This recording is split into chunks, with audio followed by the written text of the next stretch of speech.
जय सिया राम।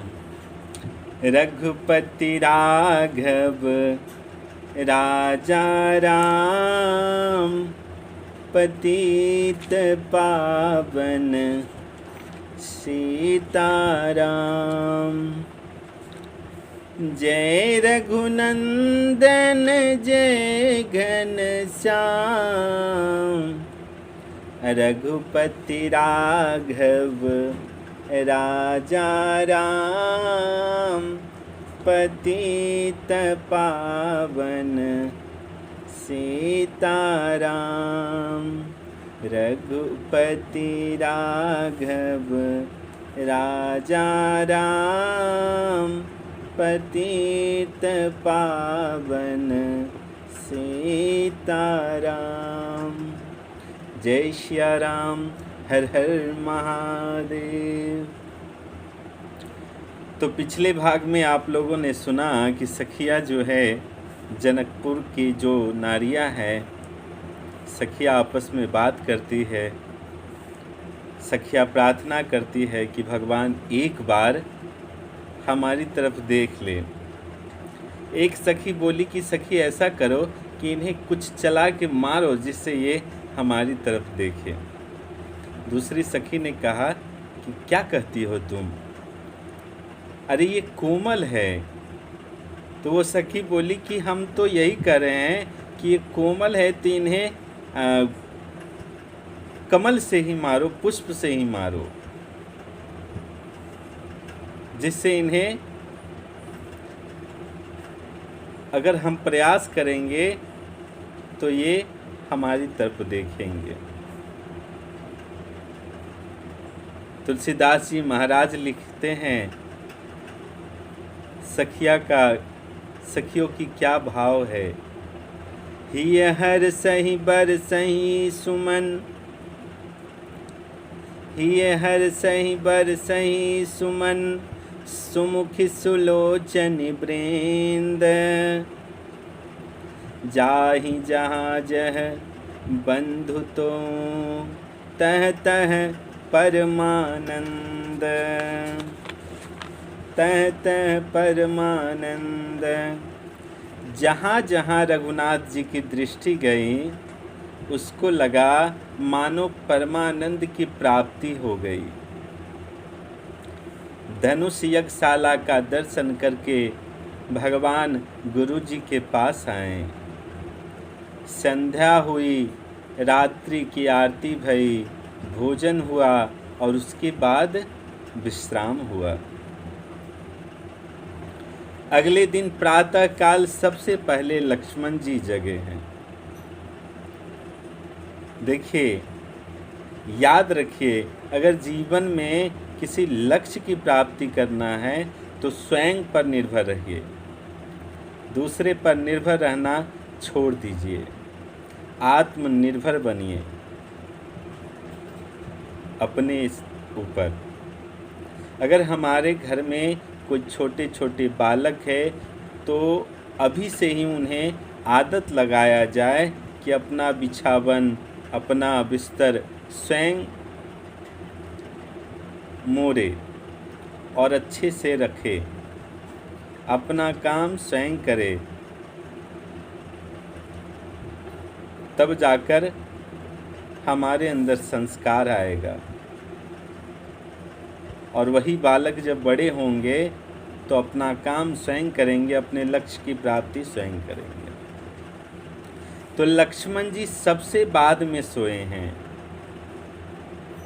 देखिए, सबसे पहले गुरु जी सोने गए तो राम जी लक्ष्मण जी सेवा करने बैठे हैं। आजकल के जो शिष्य होते हैं, गुरु की कैसी सेवा करते हैं भगवान ही जाने। तो यहाँ गुरु जी बार बार कहते हैं कि राम जी सो जाइए, लेकिन राम जी नहीं जाते हैं। थोड़ी देर बाद राम जी सोने गए तो लक्ष्मण जी राम जी की सेवा करने लगे। जब राम जी सो गए तब लक्ष्मण भैया सोए हैं, लेकिन प्रातःकाल सबसे पहले लक्ष्मण जी उठे और जाकर राम जी के पांव को दबाना शुरू किए। राम जी जगे, दोनों भाई मिलकर गुरु जी की सेवा प्रारंभ किए, तब जाकर गुरु जी जगे हैं। प्रातः क्रिया से निवृत्त हुए।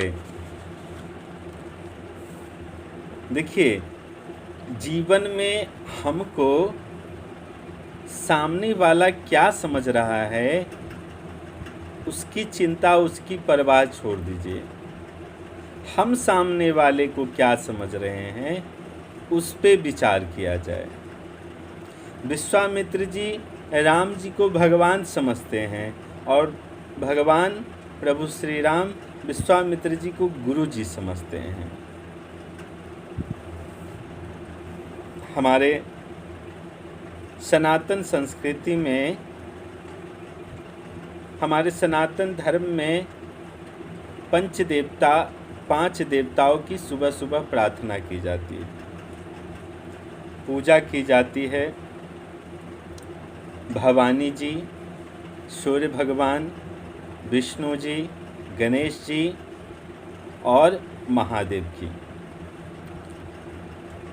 और स्वामी दयानंद सरस्वती इन्हीं पंच देवता को अपने सत्यार्थ प्रकाश में बतलाए हैं कि पंच देवता किसे कहे जाते हैं?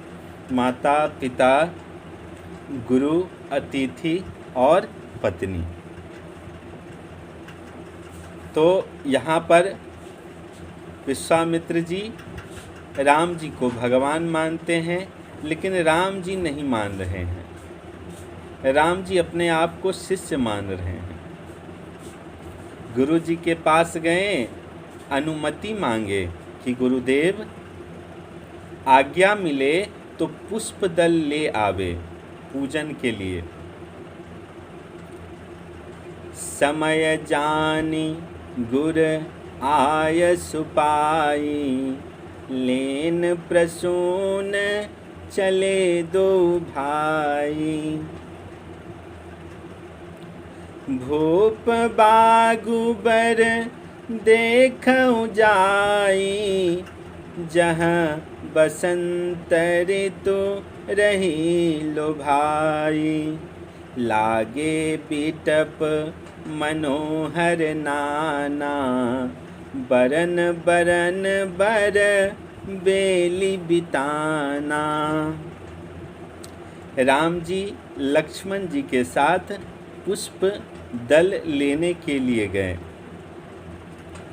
यहाँ गोस्वामी जी जनक जी महाराज के पुष्प वाटिका का वर्णन करते हैं। कैसे करते हैं? कैसा बगीचा है, नाना प्रकार के पौधे हैं, वृक्ष हैं, सारे के सारे दिव्य मनोहर है। किसी भी वृक्ष पर सूखा हुआ पत्ता नहीं है। पौधे में मुरझाया हुआ पुष्प नहीं है। किसी भी लताए में, किसी भी वृक्ष पर सूखे फल नहीं है। इंद्रलोक से इंद्र जब जनक जी के बगीचे को देखते हैं तो लज्जित हो जाते हैं। उनके पास भी इतना सुंदर बाग नहीं है। देखिए, जीवन में यदि भजन है तो आपके आस पड़ोस का वातावरण भी सुंदर हो जाएगा, दिव्य हो जाएगा। जैसे मान लीजिए हम किसी साधु की कुटिया में गए और किसी अमीर के महल में गए, तो जो आनंद हमें साधु की कुटिया में मिलने वाला है वह किसी व्यापारी के महल में मिलने वाला नहीं है। तो जनक जी के भजन के प्रभाव से उनका बगीचा इस तरह का है। तो सदैव नाम के प्रभाव से, भजन के प्रभाव से नाम आप लेते रहेंगे भगवान का, तो आपके आस पड़ोस का वातावरण भी वैसा ही हो जाएगा। अगर विश्वास न हो तो कभी कुछ दिनों के लिए भगवान का नाम लेकर देखिए और अपने आस पास घर में कैसा माहौल है यह जानने का प्रयास कीजिए। नाम रघुनंदन जी के चंदन हो, गमाक जैबा काला मन बंदन। तो नाम लेने का प्रयास कीजिए। जनक जी के भजन का प्रभाव पूरा बगीचा दिव्य प्राप्त है। चातक, कोयल, तोता, चकोर, मोर सब आकर गुंजायमान है। बाग में मोर नाच रहे हैं। बाग के बीच में एक सुंदर सरोवर है। सीढ़ियाँ मणियों से सुसज्जित है। बगल में माँ भवानी जी का मंदिर है। राम जी गए, चारों तरफ देखे, माली को ढूंढे, माली से अनुमति मांगे, माली अनुमति नहीं दे रहे हैं। माली बोले कि भीतर आप दोनों को जाने नहीं देंगे। क्यों? क्योंकि आप बहुत कोमल हैं। जब लक्ष्मण जी थोड़े क्रोधित हुए तो माली उनसे बोले कि आप पढ़े लिखे हैं कि नहीं है। लक्ष्मण जी बोले कि ऐसा बोलते हो तुम? अरे हम गुरुकुल में जाकर अध्ययन किए हैं। माली बोले कि ठीक है, अगर आप गुरुकुल में पढ़े हैं तो ऊपर जो बोर्ड लगा हुआ है उस पर क्या लिखा हुआ है? लक्ष्मण जी बोले कि इसके ऊपर लिखा हुआ है जनाना बाग। माली बोले कि इसका मतलब क्या होता है?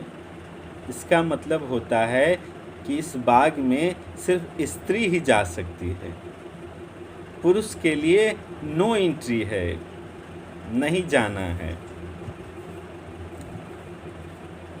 भगवान बोले कि तोड़ेंगे हम ही। क्यों? क्योंकि गुरुदेव ने आज्ञा दी है और हम अपनी सेवा बांटने वाले नहीं हैं।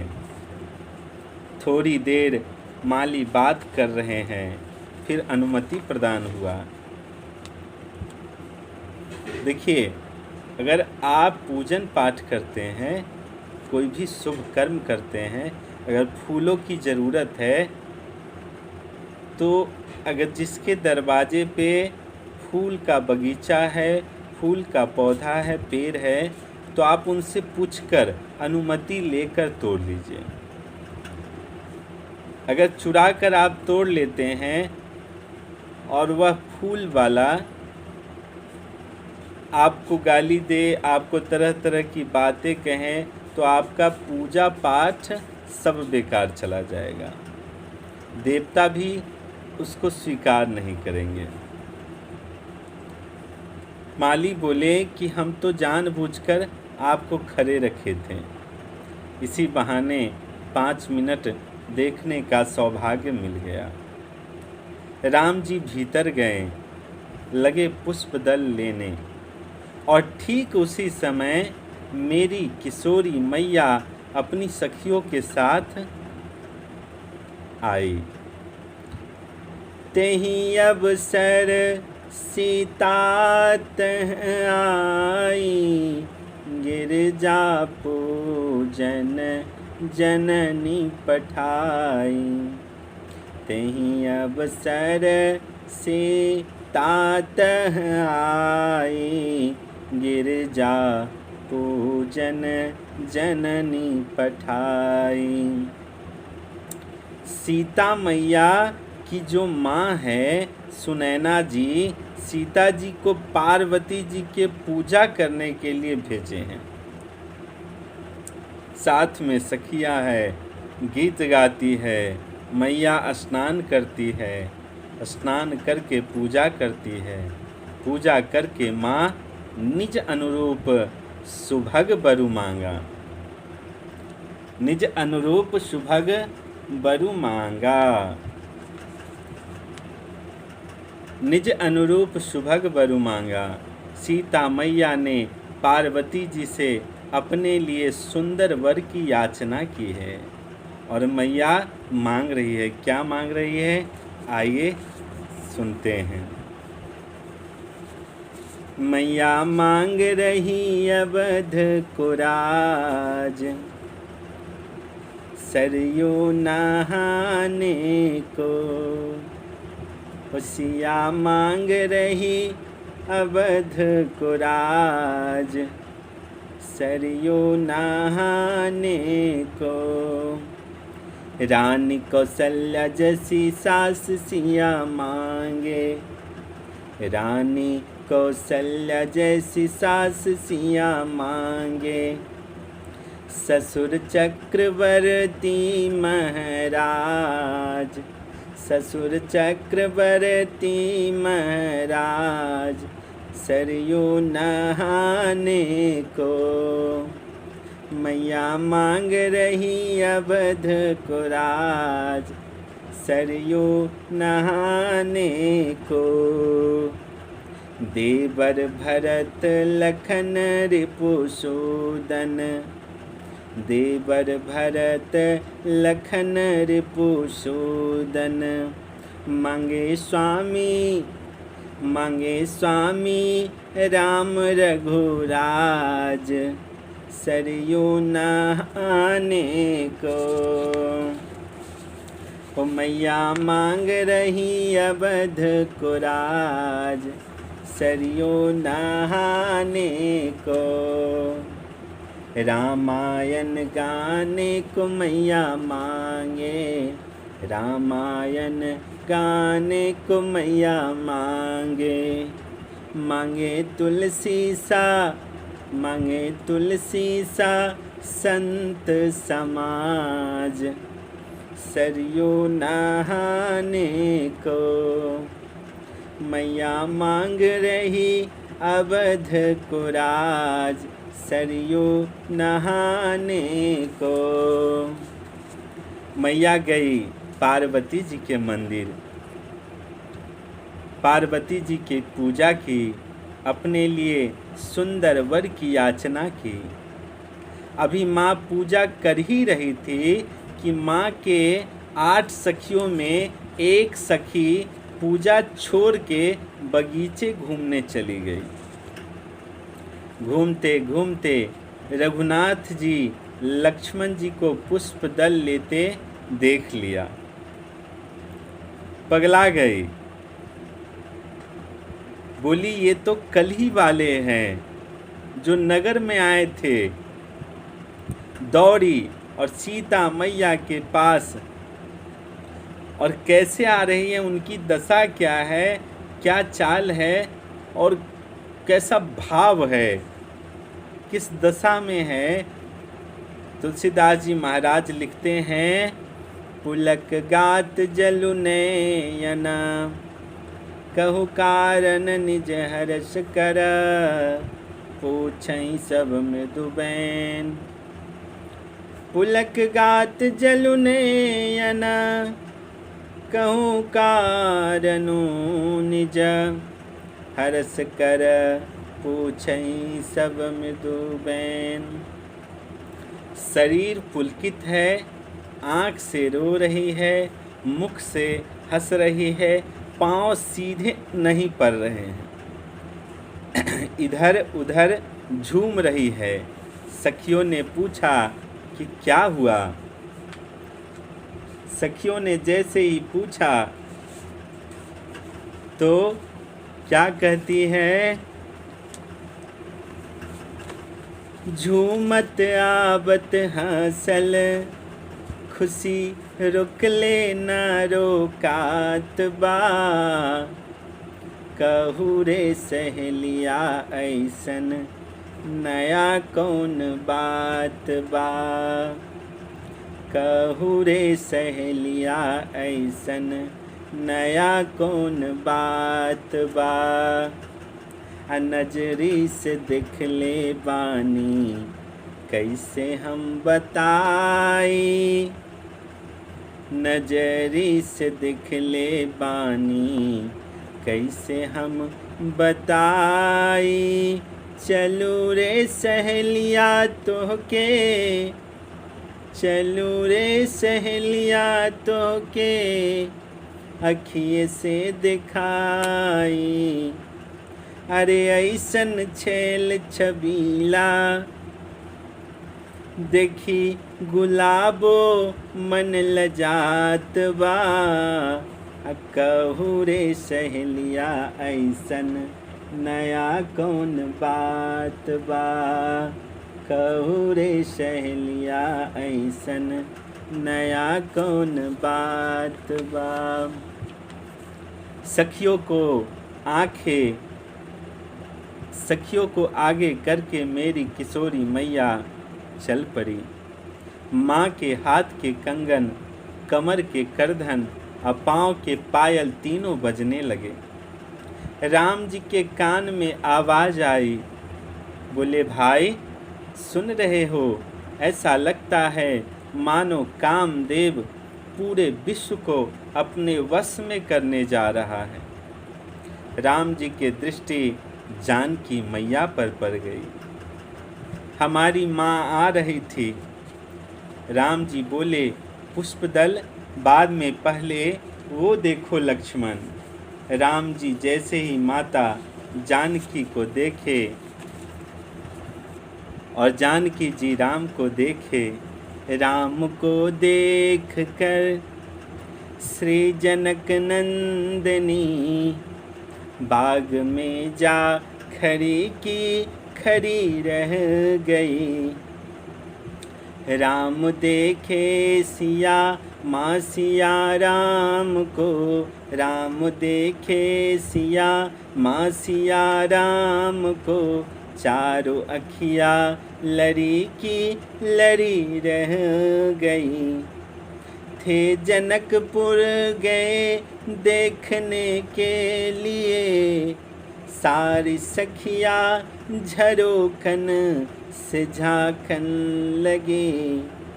देखते ही नजर मिल गई दोनों की, देखते ही नजर मिल गई दोनों की। चारों अखियाँ लड़ी की लड़ी रह गई। जो जहाँ थी वहाँ की वहीं रह गई। राम जी की दृष्टि जानकी मैया पर पड़ गई। बाबा तुलसीदास जी महाराज लिखते हैं, तात जनक तन आयह सोई, धनुष यज्ञ जेहि कारण होई। पूजन गौरी सखी ले आई, करत प्रकाश फिरई फुलबाई।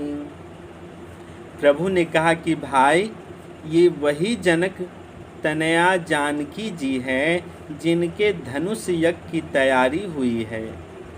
यहाँ पार्वती जी की पूजा करने आई है। लेकिन लक्ष्मण एक बात बतावे, हम रघुवंशी हैं। रघुवंशी स्वप्न में भी पराई स्त्री का स्मरण नहीं करते, परंतु आज मेरा मन इन पर क्यों आकर्षित हो रहा है मुझे मालूम नहीं हो रहा। ब्रह्मा जी ही जाने। लक्ष्मण जी मन ही मन बोले कि प्रभु आप जानते हैं ये आपकी आदि शक्ति है।